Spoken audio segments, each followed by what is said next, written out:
What is up, guys? Welcome to the special episode of Guarani Vision, the first ever podcast dedicated to Paraguayan football in English. As always, I'm Roberto Rojas, and joining me are my two great co-hosts, Ralph Hannah Maria Britos. And today, we're previewing the second game for Paraguay in the 2026 World Cup qualifiers as they travel all the way to Venezuela to face off in this match on Tuesday. And what better way to have this kind of opinion, this preview, is Jordan Florit, a FUTVE English, a Venezuelan football expert, someone that has been a good friend of ours who has been on the show beforehand, and is here to talk about La Vinotinto and to talk about what to expect from them on Tuesday. So, Jordan, first of all, thank you again for coming on. And I guess for those that probably don't know you or have never listened to the show before, or maybe are trying to remember the last episode that we had you on, can you just explain to yourself, to our listeners, who you are and your connection to Venezuelan soccer? Yeah, sure. So, firstly, thank you for having me on. It's good to be back with yourself, Ralph and Maria. I co-run FUTVE English with Dominic Bosogno. Been doing that account now since 2020, and that came off the back of a book I wrote about Venezuela and Venezuelan football. And between the book and the social media account and my growing interest and involvement in Venezuelan football, I ended up moving out to Venezuela to work in the football full time. So I've been here for 2 years now, going into my third year here. And live and breathe Venezuelan football, really.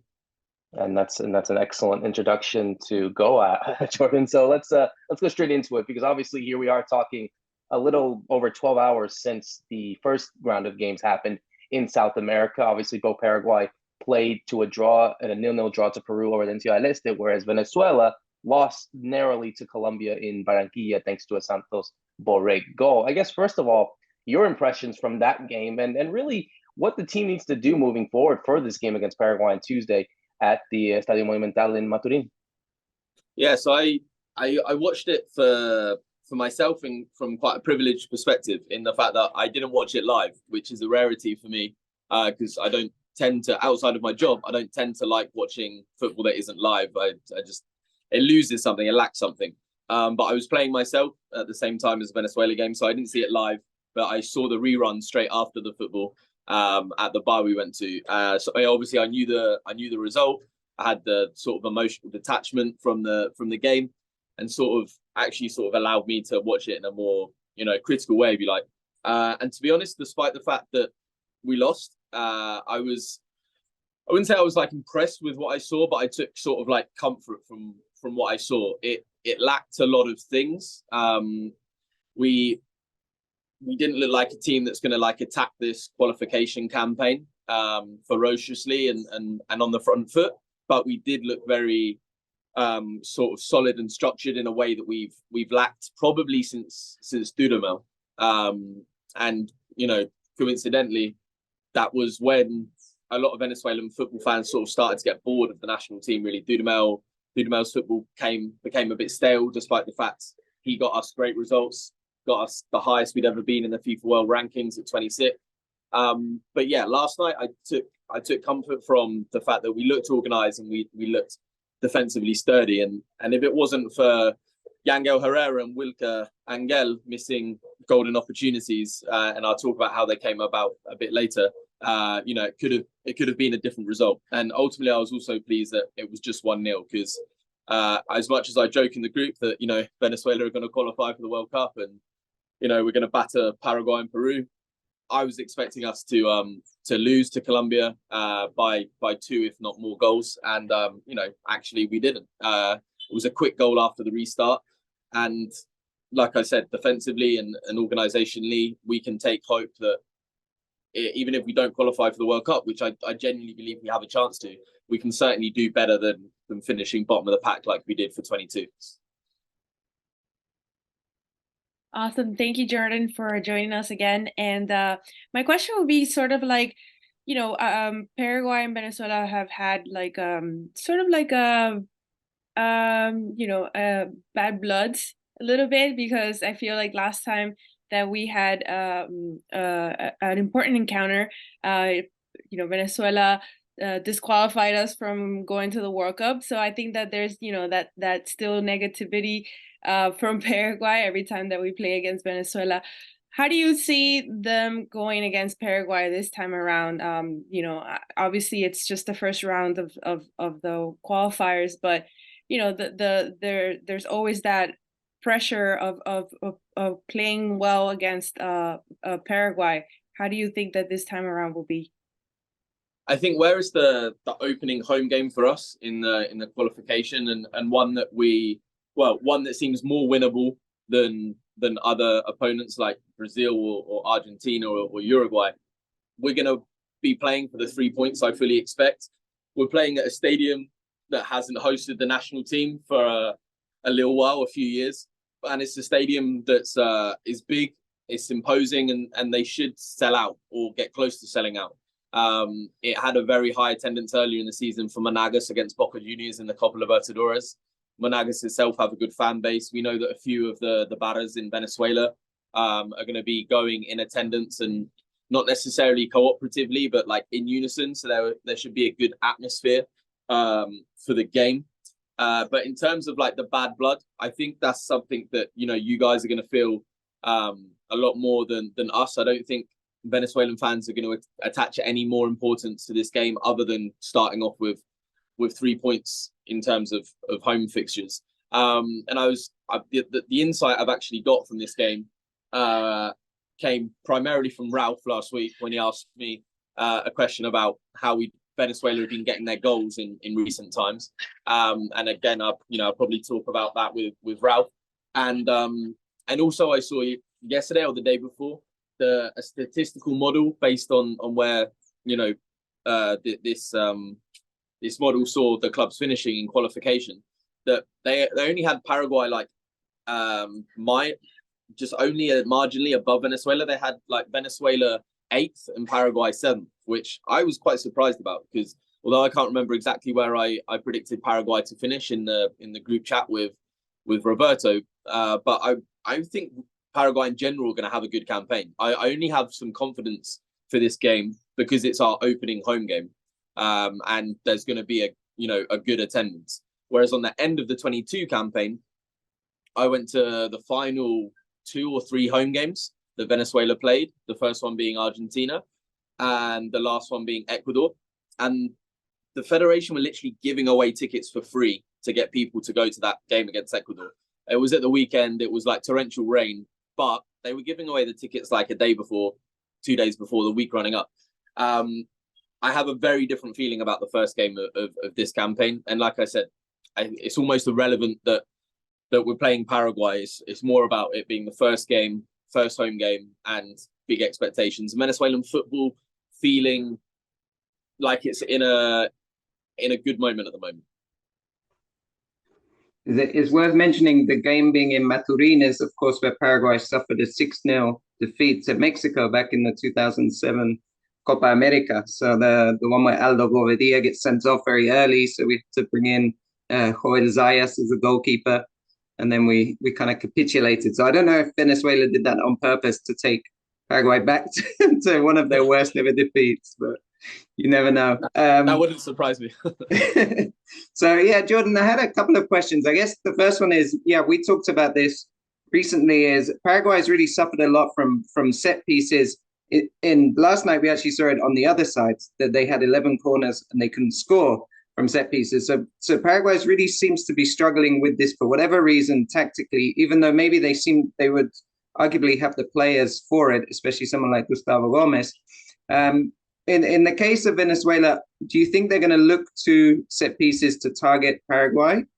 And with that in mind, I saw last night somebody like John Chancellor was on the bench. Do you think maybe we'll see some change in selection due to that? Yeah, Chancellor was on the bench, and Villanueva was too. And I think there are 2 taller centre backs. They're certainly both very big guys, like 6'3" plus. Osorio played with Wilker Angel at centre back last night. I think that is the pacier combination. Osorio is a mixture of height and pace. Angel is quite a bit shorter than Chancellor and Villanueva, but is in a good moment with Alcos in Ecuador. He's playing consistently, which he hasn't really done for the past 2 seasons prior to this year, in Europe, in Turkey, and before that in Russia. But Angel is a good national team defender. It's the lack of continuity at club level that's undone him the past couple of seasons. For tactical reasons, like I wouldn't be surprised to see one of Villanueva or Chancellor involved, but I'd almost expect one of them to come on and probably Villanueva playing left back rather than like changing the centre back partnership.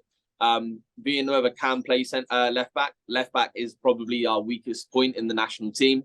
If I remember rightly, Luis Mago played there last night. Again, somebody that can equally play centre back. But I do think set pieces in general is going to be something we'll try to capitalise on. Our two best chances, as I alluded to earlier in the podcast with Roberto, came from headed chances. Yangel Herrera and Wilker Angel, the centre back. So they were our best chances of the game. And as I found out, probed by your question last week, in the 10 games running into the World Cup qualifiers, 4 of our 15 goals came from set pieces. 2 came from the second phase after a set piece, and 1 came from a penalty. So I can see us going for those set pieces, and particularly secondarily to set pieces, particularly attacks coming down the right, crossing in from the right. I noticed the pattern of that in the 10 games of the warm-up. So I think if Savarino comes down the right again, that's where I probably expect our goal threat to come from. Yeah, which is interesting. If we'll see if Paraguay make a change of it. Blas Riveros was left back last night, but he's maybe much more of an attacking option compared to Alderete or Alonso, who might end up playing in Maturin. Another question I had, and this is, I think, where I've seen a similarity with Paraguay. Obviously, Venezuela and Paraguay haven't been qualifying for the World Cup. Last night, I think Paraguay had either 5 or 6 of the starters also started that very first game back against Peru in the last round of World Cup qualifiers. So there's sometimes a feeling among fans that these people have failed and they're just kind of repeating the same formula. If you looked at the Venezuela team, there's some real legends in there like Tomas Rincon and Rondon and people. But is there a similar feeling of maybe they're not renovating the team as much as they would like? There's definitely a section of the fan base, the nation, if you like, that feel that way. Rondon obviously is a legend of Venezuelan football. Their leading goal scorer, almost always delivers in one way or another for the national team. But I think post-COVID, and particularly in the past 12 months, with him falling out of favour entirely at Everton and sort of never recapturing his pre-China form at club level, and now at River Plate, we have multiple options that could replace him. And I think sort of the feeling, and this ties into Tomas Rincon as well, the sort of feeling is the World Cup is 3.5 years away, and they're going to be 3.5 years older. Like, if we qualify for the World Cup, do we really want a 35-year-old Rondon playing up front with Tomas Rincon at 37, I think we'll be by the time of the World Cup? They're almost certainly not going to be starting at the World Cup if we were to qualify for any reason other than sort of sentimentality and a reward for getting us there and a reward for what they've done for Venezuela for 10, 12 years in the national team. I saw those two being sort of targeted as players to come out of the selection going into the World Cup qualifiers. I saw Rincon as the easier one to change, although he's captain. We have other options and other good options in that midfield, and Rincon coming off of a relegation season in Italy, again, has just gone into Brazil. He's going to be he is already with Soteldo at Santos. But we have Yangel Herrera, who's been playing in a top 5 European league for like 4 seasons on the trot now.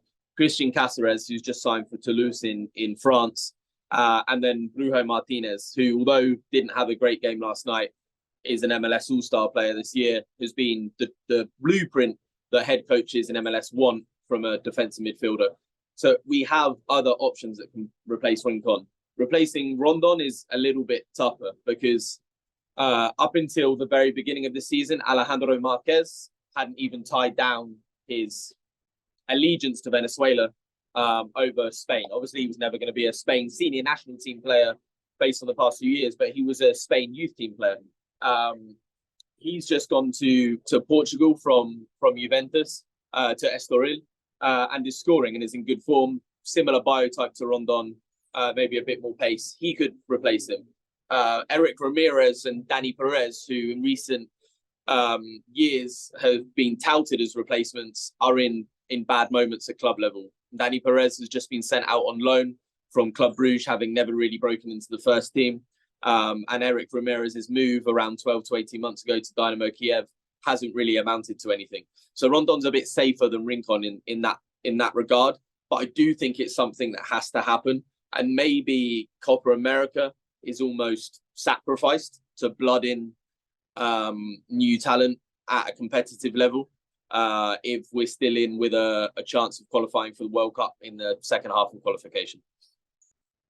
So Jordan, I guess like closing it off here and just looking at like some history here, I'm going to give you right now. The record between Paraguay and Venezuela away over there in Venezuela have been 8 games, 6 wins for Paraguay, 1 loss and 1 draw. In total, that's 16 games, 12 wins, 3 losses, and 1 draw. So obviously Venezuela come in with the obligation of, with this expanded World Cup, really the obligation to get maximum points against the direct rivals in Paraguay and many other teams. So I guess to close it off, and I'll do a 2-part question. First of all, if Venezuela are going to pick up the 3 points and get the win, how will it be done? And of course, to finish it off here, we always like to do predictions. What is ultimately your prediction for Tuesday's game? Well, I'll start off with a prediction. I do feel confident, but I do see Paraguay scoring. So I'm going to go 2-1 Venezuela. In terms of how we're going to play and how we get our goals, as I alluded to with Ralph, I think we're strong down the right. Alexander Gonzalez had a very good game at right back last night. And it was probably a little bit of a surprise that he started because he's playing in Liga FUTVE in Venezuela. And we have right back options playing outside the country. Roberto Rojas, but his club situation has only recently been resolved. John Aramburu, who's just had a good season, but in lower league Spanish football in the 3rd division. Both options. Aramburu played in the last set of friendlies and did well. And then ahead of Alexander Gonzalez on the right, Savarino. If he starts, we have options down the right and on the wings in general. Soteldo, Machis being the other 2 clear ones. But I think if Savarino and Alexander Gonzalez start again down the right, I can see that being probably the main area for us to attack with balls, either cut back to on runners or lofted in for Salomon Rondon. And then, secondarily, I do think that set pieces are going to be a threat. And if Soteldo plays, Soteldo can draw those fouls in dangerous areas. Excellent stuff. So, of course, obviously, we're going to wait and see what happens on Tuesday. Best of luck, of course, to Jordan and, of course, to all the Paraguayan and Venezuela fans that are listening to close off this really great episode of Guarani Vision. For myself, Roberto Rojas, Ralph Hannah, and Maria Britos, thank you so much for listening to this preview episode of Venezuela ahead of the 2026 World Cup qualifiers. See you soon.